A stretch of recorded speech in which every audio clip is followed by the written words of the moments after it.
অভিনয়ের পর্দায় স্বতঃস্ফূর্ত অভিনয়ের জন্য পরিচিত এক মুখ রাহুল অরুণোদয় বন্দ্যোপাধ্যায়। ঠাকুমার ঝুলিতে পুলিশ অফিসার রাহুল হঠাৎই থেমে গেল তার জীবনের যাত্রা। অভিনেতা রাহুল অরুণোদয় বন্দ্যোপাধ্যায় আজ শুধু স্মৃতি।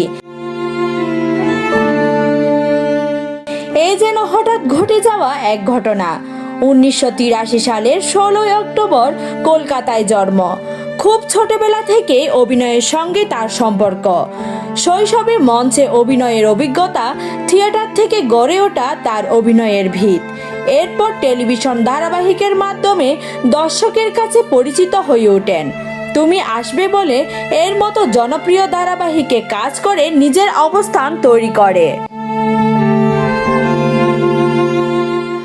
তবে তার কেরিয়ারের বড় পরিবর্তন আসে 2008 সালে চিরদিনে তুমি যে আমার ছবির মাধ্যমে। এই ছবির সাফল্য তাকে পৌঁছে দেয় জনপ্রিয়তার শীর্ষে। একই ছবিতে সহশিল্পী ছিলেন প্রিয়াঙ্কা সরকার, যার সঙ্গে পরবর্তীতে গড়ে ওঠে তার ব্যক্তিগত জীবন। এরপর একাধিক সিনেমায় কাজ করেছেন তিনি। লাভ সার্কাস, শোনো মন বলি তোমায়, ব্যোমকেশ ফিরে এলো ইত্যাদি। প্রতিটি কাজে ভিন্ন ধরনের চরিত্রে নিজেকে তুলে ধরেছেন। রোমান্টিক, পারিবারিক কিংবা বাস্তবধর্মী সব ধরনের চরিত্র ছিল তার স্বাচ্ছন্দ্য। প্রতিটি প্ল্যাটফর্মে ছিলেন সক্রিয়। দর্শক তাকে সম্প্রতি দেখেছে ঠাকুমার ঝুলিতে, যেখানে পুলিশ অফিসারের চরিত্রে নজর গেছে সবার।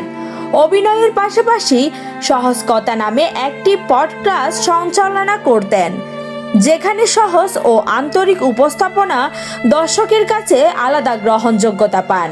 কেরিয়ারের স্বীকৃতি হিসেবে চিরদিনে তুমি যে আমার ছবির জন্য আনন্দলোক অ্যাওয়ার্ডের সেরা অভিনেতার সম্মান পান তিনি।